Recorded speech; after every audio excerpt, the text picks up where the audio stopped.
Doktor, arıqlamaq məqsədi ilə bu gün sirkə içən insanlar var. Alma sirkəsi, üzüm sirkəsi. Ümumiyyətlə sirkəni siz pasientlərinizə tövsiyə edərdinizmi?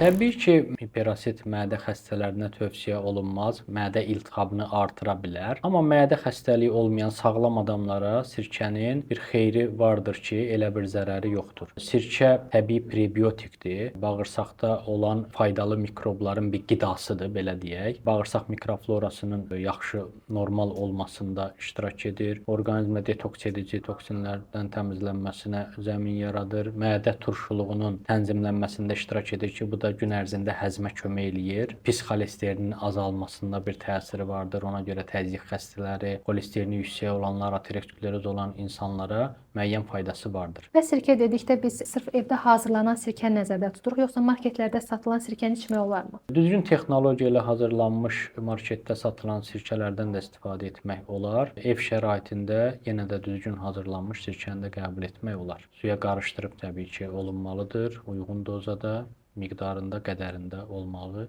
şərtdir.